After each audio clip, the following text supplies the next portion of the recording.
rights groups, including one founded by Ms. Abrams, have sued in federal court. And Major League Baseball moved its All-Star game from the Atlanta Braves home stadium to Denver. Governor Brian Kemp, who prevailed over Ms. Abrams in the 2018 governor's race here in Georgia, has defended the law, saying that it fits his now well-used motto that he wants to make it easy to vote and hard to cheat. Ms. Abrams and other critics counter that this law is simply a new version, dusting off voter suppression tactics of the Jim Crow segregation era last century. Ms. Abrams, with that setting, can you explain to people who haven't necessarily gotten past the headlines or who have seen the most pitched rhetoric, what you mean when you say this law will make it, if it stays on the books, will make it harder for Georgians to vote, particularly Black and other minority Georgians that have been historically marginalized? Well, first of all, Bill, thank you for that very important backdrop. And I want to add one other piece to this, and that is the legacy of Jim Crow is often mischaracterized as being this blatant assertion that everything said that Black people could not and white people could. With voting rights in particular, the 15th Amendment precluded, in fact, prohibited any laws regarding voting from having an express racial bias. And so what was done under the Mississippi Plan, which eventually became part of the Jim Crow South legacy, was this notion that you could target people based on their behavior, knowing that that behavior was endemic to a specific population. And so in Georgia and across the South, laws that said that you had to pass a literacy test, that you had to pay a poll tax, that moved polling places, these were not things that were explicitly done to Black people. They were universal laws that applied to everyone, but there was a clause put in place called the grandfather clause. And it said if your grandfather would have been eligible to vote during the Civil War or before it, then you are exempt from these laws. Well, since African Americans were enslaved during that period, explicitly the law did not use race, but implicitly it applied to African Americans. That's how Jim Crow worked. It did not say Black people can't. It had the effect of causing Black people to not be able to. And so when you fast forward to the laws we are looking at today, we have to look at them in context. Georgia has some, or had prior to March 25th, laws that permitted communities of color to participate widely in elections. We had access to early voting. We had access to absentee ballots. We had access to participation through line. You're in a long line. People could help you stay in an 8-hour line by giving you food and water, because most people don't come to vote expecting to be there during the entire day. They don't bring sack lunches with them. Those are just a few of the challenges. None of those things are explicitly targeted at African Americans, but implicitly, based on the behavior that we saw in the 2018 election and the 2020 election, there's been increased use of these provisions of early voting, in-person absentee voting, use of drop boxes. And these are all of the things that have been tightened. The change of signature verification to using an ID to submit your absentee ballot is a direct result to lawsuits that we filed that allowed more people to use absentee balloting. And therefore, for the first time, communities of color as part of the Democratic Party outperformed Republicans who were largely white in the provision of absentee ballots. That had not happened. It happened in 2018 and in 2020. But prior to then, it had been almost always Republicans who won. And so that's a very long explanation for a very short and pithy answer, which is these are laws that respond to an increase in voting by people of color by constricting, removing, or otherwise harming their ability to access these perquisites. And instead, it's going to make it harder for these specific communities to vote. It doesn't say brown and Black people don't vote. It simply says we're going to remove things that we saw you use to your benefit, or we're going to make it harder for you to access these opportunities. Mm-hmm. Governor Kemp has been very assertive since he has signed this legislation, and he's keen on provisions like, the explicit codifying weekend early voting times and setting aside money so that cost is not a barrier to the state ID that you referenced for absentee voting, and a handful of other provisions. Are any of those taken in isolation good provisions, even though we know where you stand on the law as a whole and its effects as a whole? So let's take both of those. The first one, the notion that because of the codification of the permission of weekend voting, and the constriction of hours to business hours. Here's the problem. This is actually going to make it harder in communities that are largely of color. They have long had the ability to use these hours. But if you're in a county that is predominantly white, that has an increasing community of color population, this now gives them permission to shorten your early voting time. Instead of it being 7 to 7, it now can only be 9. It can be 9 to 5, and the county has to decide to give you more power. Prior to this, it was assumed that everyone could vote from 7 to 7. If you look at the weekend voting, it actually does not help 60 counties that are largely communities of color. They've long been able to do so. This actually benefits white, predominantly white, largely Republican counties. That's a native good. It's important that more people can vote, and I'm not objecting to that, but I do object to a characterization that suggests that they have given something that did not exist. What they've done is actually placed restrictions for those who live in counties they don't benefit, that they don't see as beneficial to them. And when it comes to free ID, the notion of it being free is actually a misnomer. You may not have to pay a fee to actually get the ID issued to you, but you've got to pay for the birth certificate. You've got to pay for all of the documentation that leads up to being able to get that ID. And there is a cost, especially to rural communities that often do not have transportation or access to the DMVs, which are not on every street corner. They don't have access to a lot of the opportunities to get the papers they need. And so there's a very real cost to voters to secure this ID. Now, it's about 200,000 Georgians, but that matters because the more restrictive you make the process, the harder you make it for people to access their fundamental franchise and their right to vote as citizens in the United States. All considerations, of course, of disenfranchisement as you're breaking those issues down. Thank you again for joining us, Ms. Abrams. Do you support the consumer boycott going on right now and corporate actions like those from the MLB moving their All-Star game? So I'm going to say what I have said since 2019, and apparently nuance is difficult for the Republicans to understand, but it's, I think, one of the only ways to operate in a free society. We have to allow for people to have nuance in their behavior and nuance in their argument. What I have said is this. I understand boycotts. I support the notion of boycotts as a macro good. I grew up in the Deep South. Boycotts are the reason that I have the ability to make this argument as a free citizen.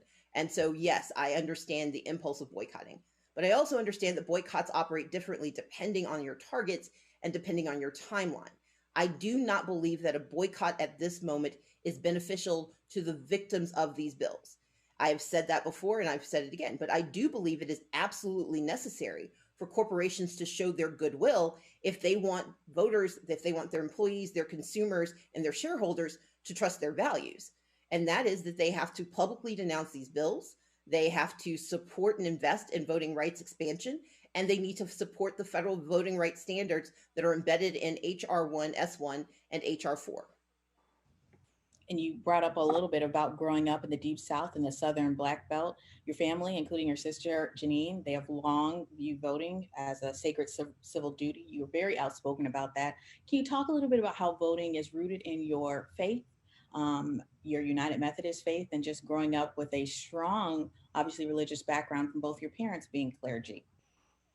When I was growing up, my mom was a librarian and my dad was a shipyard worker. They both became United Methodist ministers when I was 15. Although we teased them, they've always been preaching at us. They just made it official when they went to divinity school.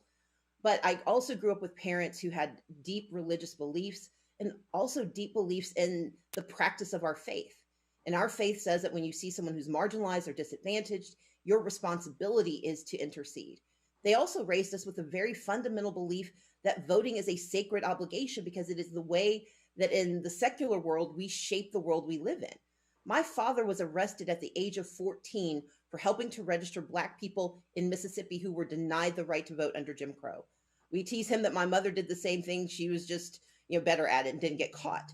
But I grew up in a family that not only believed in our faith as a religious identity, they believed in our faith as a responsibility to be a lived experience. And so for me, defending the right to vote is not just about defending it for people of color. My push is that we should have expansion of the right to vote for every community that faces barriers, including the disabled, those who are returning citizens, the poor, young people. Unfortunately, the targets tend to be those very same communities. And thus, most of the work that I do is about lifting up their voices and protecting their right to vote. Seems really traumatic what you brought up about your father. Is that your earliest memory of voter suppression? Is that what you can recall as the earliest time you've seen that disenfranchisement? Well, so my dad was 14 when he was arrested. So I wasn't there, but Thank you for clarifying. No problem. But I remember the stories. I tell a story of my grandmother when she first had the right to vote in 1968. My grandmother was afraid to vote because she remembered the dogs and the hoses. And for those who think of this as sort of a bygone era, my grandmother passed away in 2019, which means that for most of my life, I had my grandmother with me. But for most of her life, she lived under the auspices of Jim Crow. My grandfather fought in World War II and the Korean War, and each time he returned to the United States, he was denied his citizenship because he lived in the state of Mississippi. I take this to be fundamentally necessary because it is how we secure all the other rights to which we are entitled. Ms. Abrams, going to a just practical bottom line, President Biden won Georgia by a little more than 12,000 votes out of almost 5 million cast. The Senate runoffs were wider than that, but still extremely competitive and within that margin of a couple of 100,000 that you mentioned, talking about the IDs. Could Democrats have prevailed in those races under these rules if they were on the books in November and in January? I think it is possible for Democrats to win, in part because of the miasma of just wrong-headed behavior that we were seeing from Republicans, namely at the top of the ticket, and suborned by the 2 U.S. senators who were defeated. But I will say this. Having laws on the books should not be the measure of whether or not a party could win. The laws on the books should determine whether voters can participate. And that's the place where I think we get our rules mixed up. We start to focus so much on who's arguing for or against that we ignore the fundamentals. And the fundamentals are that we live in a nation where democracy undergirds our behavior. And yes, you'll have these, facile arguments about whether we are a democratic republic or a republic. We use democracy to make our choices. And my issue is that regardless of who is making the decision, it is wrong for any state to preclude access, especially under the guise and under the bald-faced lie that this is an expansion. There is nothing expansive about these laws. And to your earlier question, if you take them as separate pieces, the problem is that you cannot pull out that thread and still look at the fabric of our laws, because these laws do not happen in a vacuum. They occur and exist within the larger framework of bureaucracy, of existing laws, and of the practical challenges that Georgians face when it comes to exercising the right to vote. And that was put into sharp relief in June of 2020 when people stood in line for 8 hours during a debacle, of absolute breakdown of the right to vote. People lost their wages, families lost opportunities simply to exercise a basic right. And so we cannot pretend that what preceded March 25th and SB 202, that those things do not exist, nor can we pretend that more cannot be done to harm them if we sanction this type of restrictive voting law in this moment. You mentioned the Democratic bills pending in Washington. Shifting there, how important is it that those pass, and how much, they wouldn't necessarily supersede everything in this Georgia law or in these other state laws, but how far could it go, in your view, legally to mitigating the negative effects that you see from the state actions? It would be an extraordinary step forward because it would absolutely standardize not only for Georgia, but across the country, what's happening in Texas and Arizona and Pennsylvania, in Michigan. It would standardize the laws so that our democracy does not depend on our geography. One of the most discordant parts of American democracy is that the quality of your participation as a citizen changes when you cross state lines. That should not be countenanced by anyone. And it is absolutely within the purview and the perquisites of the Congress to say that we will have a standardized election system that guarantees automatic voter registration, in-person early voting, and no excuses mail-in balloting. Those three pieces alone absolutely create, I think, a playing field that more than anything creates a level opportunity for voters, regardless of race and regardless of geography, to participate in our elections. You know, talking about SB 202, do you believe if you run for governor again, you could win in 2020 under those rules and how as they stand today? I've not made any decisions about my standing for office. But again, I think we have to stop focusing on partisan issues. This is about the people of Georgia. Republicans are going to be harmed. In the state of Georgia, tens of thousands of senior citizens are going to now have to put their driver's licenses into their, may decide to have to put their information. If they don't have their driver's license, they may have to put their information into an envelope that is boldly marked as absentee ballot application, meaning that it is a clarion call to any person who wants to steal their identity. It is an issue for the disabled who may not have the kind of IDs and have not had to worry about it because they were able to use signature verification in order to submit their ballots. This is a wrong-headed decision and a restrictive bill that hurts communities of color, that hurts communities of disadvantage, and that hurts people of every political stripe. And so we should not be thinking about these laws in the context of who can win an election, except to the extent that the Republicans are gaming the system because they're afraid of losing an election.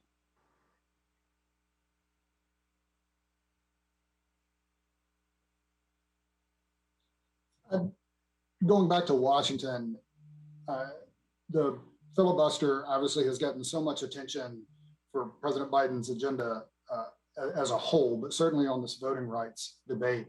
The president has joined those who describe the history of the filibuster and its roots in opposing civil rights legislation in the 20th century. One, can you see Democrats passing any of the election laws, election proposals that you've referenced without overhauling the filibuster?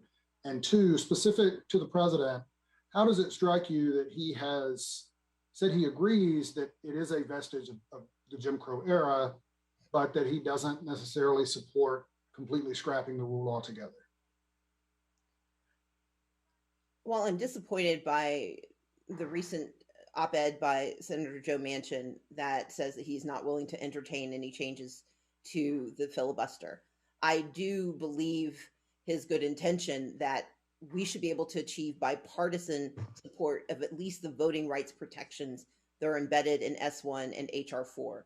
This is not unheard of. In fact, we know that the Voting Rights Act was renewed twice by Republican governors and by Republican presidents. Actually, I think it was 3 times. And bipartisanship should be the approach we take to voting rights because it applies to all of us. That said, I do believe that there is a legitimate argument to be made that carving out an exception to protect the fundamental right of democracy and participation in democracy is worthy of an exemption to the filibuster.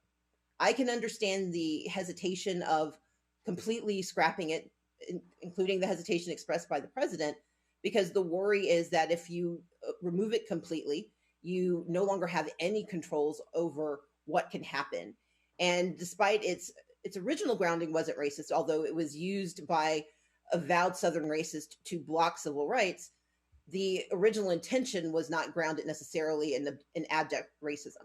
That said, I understand the hesitancy as someone who served in a leadership role in a legislative body. You want to use any tool you can to help marshal your forces and manage debate.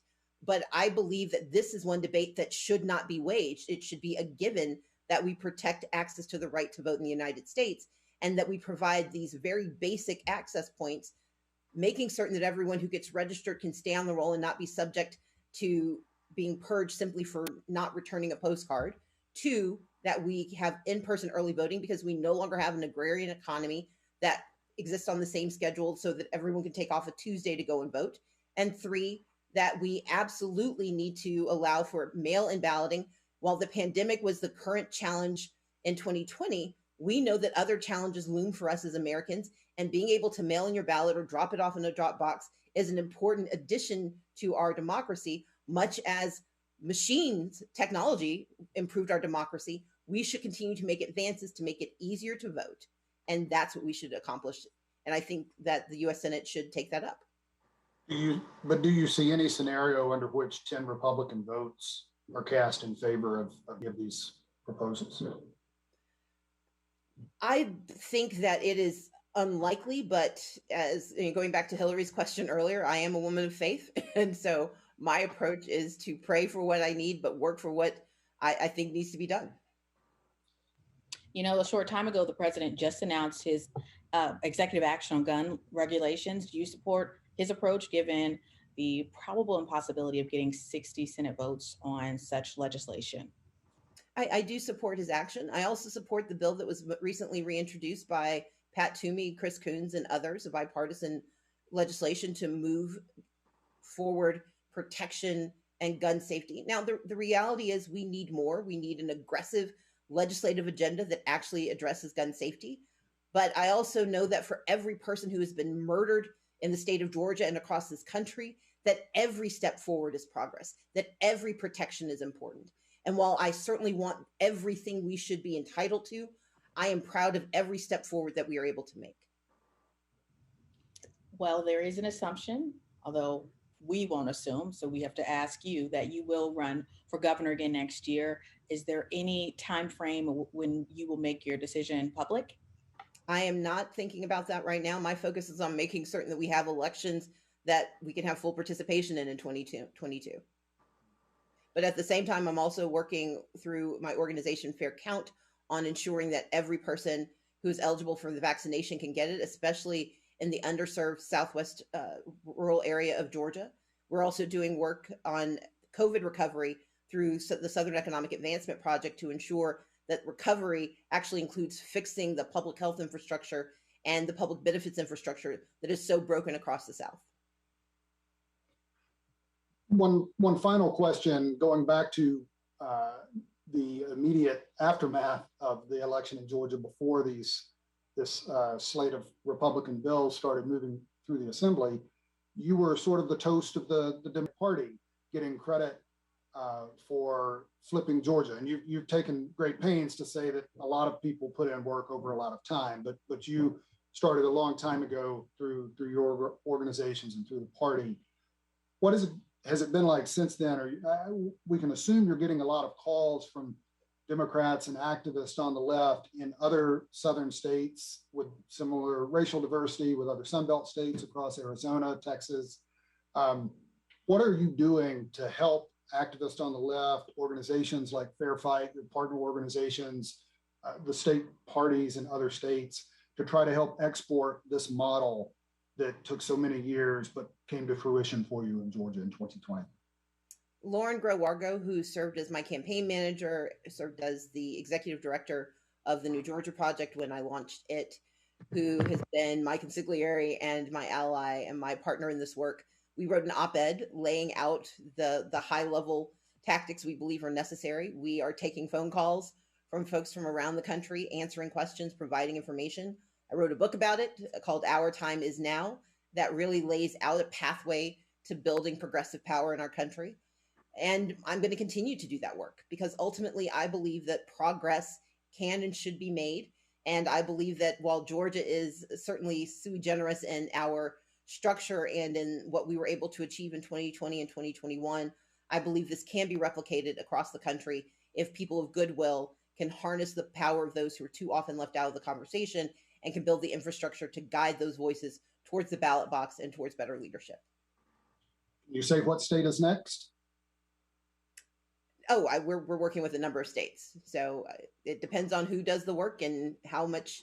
I mean, look, I think the other piece of it is the investment matters. And as you know, Bill, because you've watched me do this for many years, things got easier the more resources we had access to. And that's one of the reasons it took more than a decade. And it's going to take time for others to build those resources, build the capacity, and to unlearn the behaviors that we have seen for so long, fomented by voter suppression, but also by voter abandonment. And that may come from the other party, but sometimes it comes from within. And we have to do the work. It's going to be a different pace depending on the state, but we're engaged across the country and we will remain engaged until we see good done.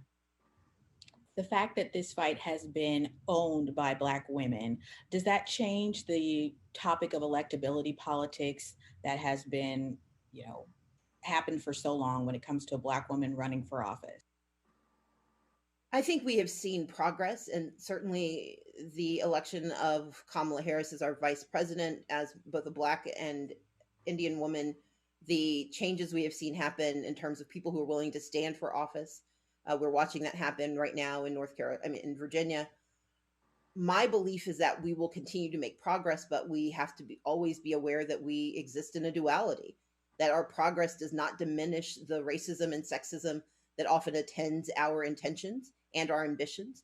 My responsibility is to constantly drive for more, to help create space for others to be successful, to help direct the resources I can to support them, and to do my part to embody what it means to be relentless in our belief that we are part of this country and we are worthy of and capable of its leadership. All right. Well, Ms. Abrams, thanks so much for joining us. We've giving us a lot of your time and hopping around a variety of topics. We look forward to doing it again between now and whenever you make that decision public that everyone seems to be waiting for. But in the meantime, again, thank you for joining us. This has been AP Newsmakers. I'm Bill Barrow in Atlanta with Hillary Powell in Washington. Thanks for joining us, and we hope you will join us again in the future. Thank you so much.